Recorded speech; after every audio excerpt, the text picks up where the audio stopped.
Hello मेरे विद्यार्थी, वित्त-रहित Punpun high school के सभी छात्र छात्रा। आप सभी लॉकडाउन में अपने घरों में होंगे, सुरक्षित होंगे, सामाजिक दूरी का अनुपालन करते होंगे, पूरा उम्मीद है। और अपने माता पिता के साथ अमन चैन से होंगे। विद्यालय बंद है।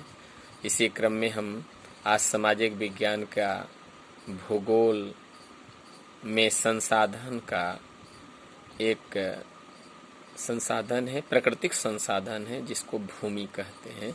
भूमि की चर्चा करेंगे। बिहार विद्यालय परीक्षा समिति द्वारा भूमि सिलेबस में है, तो भूमि की चर्चा करेंगे। तो भूमि क्या है? भूमि पर हम निवास करते हैं, अधिवास है।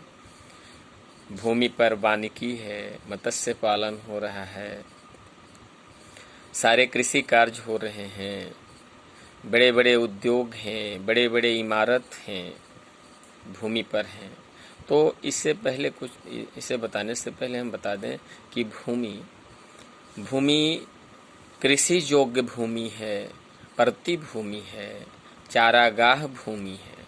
कृषि योग्य भूमि वह है जिस पर जोता जा सके, बोया जा सके, कृषि कार्य किया जा सके, कृषि उत्पादन किया जा सके, उसे कृषि योग्य भूमि कहते हैं। विद्यार्थी इसको इतना समझने के बाद में अपने से जो भी आंसर करेंगे उनका आंसर सही होगा। फिर परती भूमि, वैसे भूमि जो बहुत दिनों से ऋतु रहने के बाद भी परती है, जिस पर खेती कार्य नहीं किया जा रहा हो, उसे उर्वरक क्षमता बढ़ाने के लिए भी छोड़ दिया गया हो, वैसे भूमि जो परती है, जिस पर कृषि कार्य नहीं हो रहा है, परती भूमि कहते हैं। और चारागाह भूमि, वैसे भूमि जिस पर पशुएं चर रहे हो, चारागाह के लिए छोड़ दिया गया हो, चारागाह का उपयोग किया जाता हो, उसे हम चारागाह भूमि कहते हैं। भूमि को मृदा कहते हैं, लेकिन मृदा किसे कहते हैं? भूमि कौन है? मृदा कौन है? मृदा की चर्चा करने से पहले हम भूमि की उपयोगिता पर थोड़ा संक्षेप में प्रकाश डालेंगे, तब मृदा और मृदा की उपयोगिता की प्रकाश डालेंगे। तो भूमि की उपयोगिता पर प्रकाश डालने से विद्यार्थियों के बहुत सारे प्रश्नों का जवाब हो जाएगा। विद्यार्थी जान रहे हैं, लेकिन थोड़ा सा इस पर प्रकाश डालने से, और विद्यार्थी हमारे साथ खोलेंगे, किताब खोल करके इसको देखेंगे भली भांति, तो निश्चित है कि उन्हें सफलता मिल जाएगी।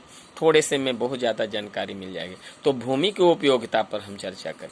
सबसे पहले भूमि की उपयोगिता कृषि कार्य के लिए, विभिन्न प्रकार के कृषि कार्य, विभिन्न प्रकार की आर्थिक आवश्यकताएं पूर्ति हो रही है।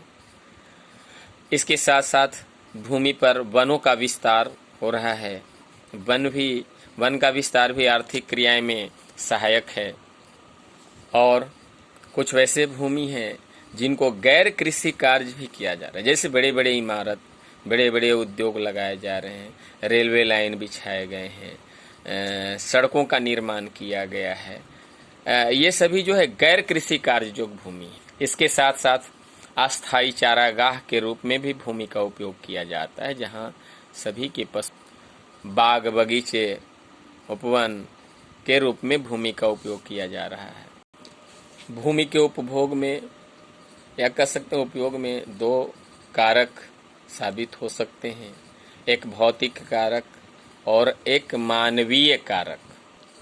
भौतिक कारक में भू आकृति, जलवायु तथा उचित मृदा सम्मिलित किए जा सकते हैं, जबकि मानवीय कारक में जनसंख्या, घनत्व, प्रौद्योगिकी क्षमता, संस्कृति एवं परंपरा इत्यादि शामिल किए जा सकते हैं। इस प्रकार से हम भूमि का उपभोग कर रहे हैं। तो हम इस पाठ में मुख्य रूप से चर्चा करेंगे मृदा का। भूमि को मृदा कहते हैं। मृदा कौन है और भूमि कौन है? तो मृदा भूमि का ऊपरी सतह,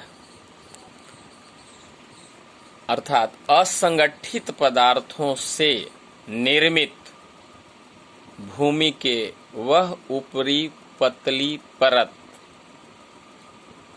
जो उपजाऊ है, जिसमें बहुत सारे कीट पतंग खरपतवार सड़ते गलते रहते हैं, उसे मृदा कहते हैं। और बाकी को भूमि कहेंगे, मृदा को भी भूमि कहेंगे, लेकिन मृदा है उपजाऊ।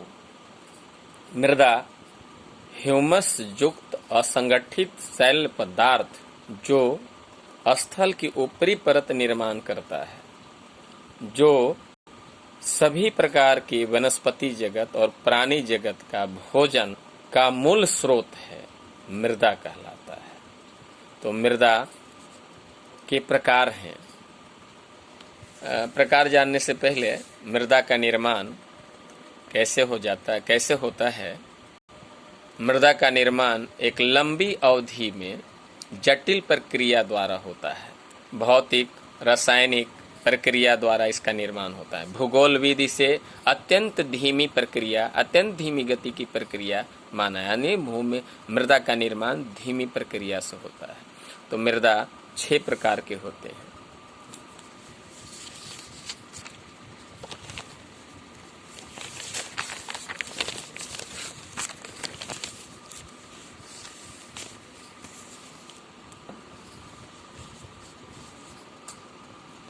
जलोढ़ मृदा, काली मृदा, लाल एवं पीली मृदा, लेटेराइट मृदा, मरुस्थलीय मृदा और पर्वतीय मृदा।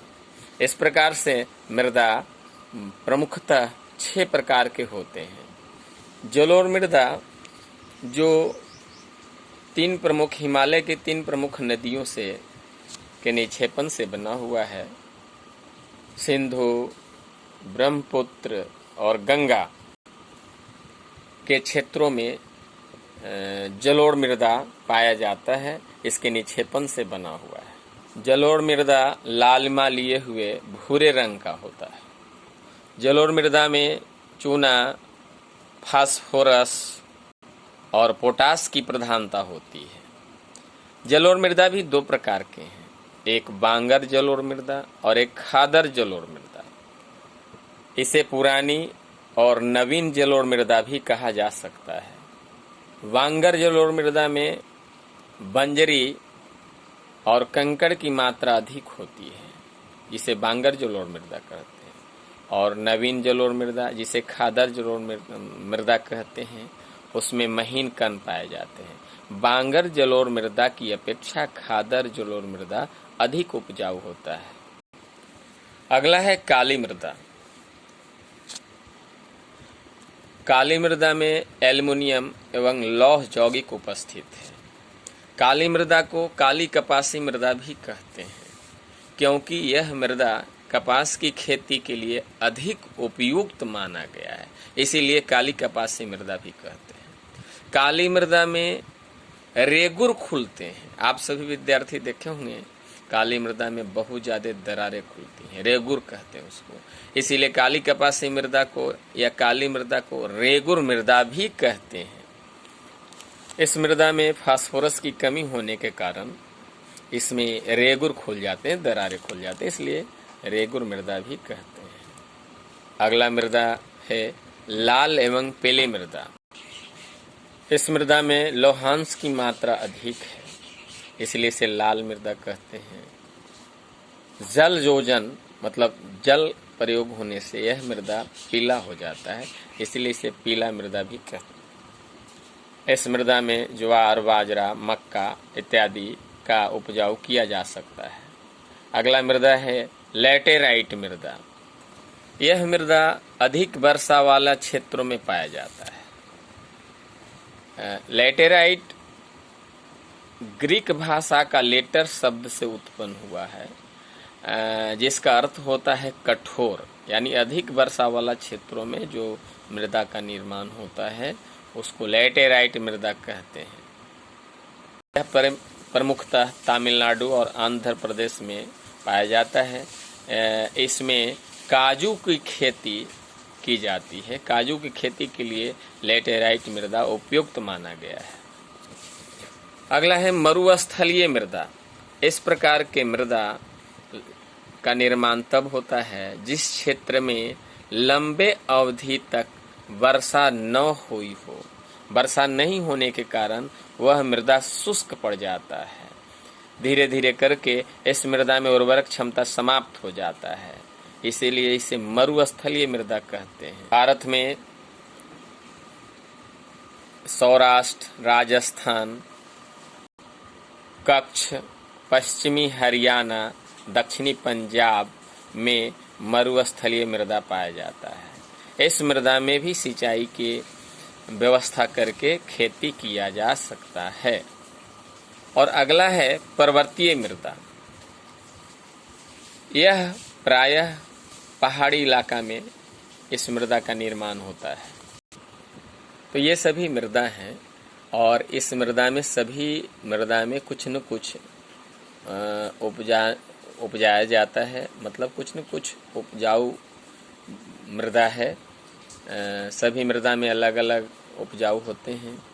तो मृदा अपर्दन भी है। मृदा अपर्दन कहते हैं मृदा के कटने को। भारत में विभिन्न माध्यमों से मृदा के स्थानांतरण को मृदा अपर्दन कहते हैं। मृदा कट जाता है, एक जगह से दूसरे जगह चला जाता है। मृदा क्षरण भी कह सकते हैं। भूमि निम्नीकरण, मानव के विभिन्न क्रियाकलापों द्वारा भूमि की उर्वरक क्षमता समाप्त हो जाना भूमि निम्नीकरण कहते हैं। भूमि निम्नीकरण अधिक सिंचाई होने के कारण भी होता है। यह पंजाब में भूमि निम्नीकरण के कारण है कि अधिक सिंचाई होना। अतः भूमि निम्नीकरण मानव सभ्यता का एक विकट संकट है। इससे बचाना होगा। इसका संरक्षण हमारे मानव समाज के लिए चुनौती है। पहाड़ी क्षेत्रों में समुचित जुताई के माध्यम से भूमि का कटाव रोका जा सकता है तथा उसमें अनाज उपजाया जा सकता है। भूमि के उपयोग में पैदावार को बढ़ाने के लिए विभिन्न प्रकार के रसायन तत्व का उपयोग किया जा रहा है। रासायनिक खाद दिया जा रहा है, पोटास थाइमेट दिया जा रहा है, एंड्रेन दिया जा रहा है, विषैले तत्व दिए जा रहे हैं, रासायनिक खाद दिए जा रहे हैं। इस कारण से लगातार मृदा के पोषक तत्वों में कमी होते जा रहा है। एंड्रेन नामक रसायन से मेढक की प्रजनन क्षमता कम हो जाता है, प्रजनन रुक जाता है। अतः हम सभी जितने भी भारतवासी हैं जो भूमि पर आधारित हैं, विभिन्न प्रकार के रासायनिक खाद का प्रयोग करते हैं, जिससे भूमि का जो मृदा का जो पोषक तत्व है उसमें लगातार कमी होते जा रहा है। पोषक तत्वों में क्या है, जितने कीट पतंग, सूक्ष्म जीव, केचुए, जल, वायु सभी के दूषित हो जाने के कारण से इसका पोषक तत्व खत्म हो जा रहा है। तो विद्यार्थी इस पाठ में अध्ययन किए मृदा, जिसे हम भूमि पाठ का नाम है और इसे मृदा भी कहते हैं। मृदा हमेशा बना रहे, इस पाठ के माध्यम से बताया गया है कि मृदा क्षरण मृदा नहीं होने देना चाहिए, मृदा का संरक्षण करना चाहिए ना। तो इस तरह से विद्यार्थी को इस पाठ का अध्ययन करना होगा, किताब खोल करके, और इस वीडियो को दोबारा तिबारा सुने, और ताकि जो है इस पाठ के बारे में आपको भली भांति जानकारी मिल सके और विद्यार्थी अधिक से अधिक जानकारी प्राप्त कर सके। धन्यवाद। अगले पाठ में फिर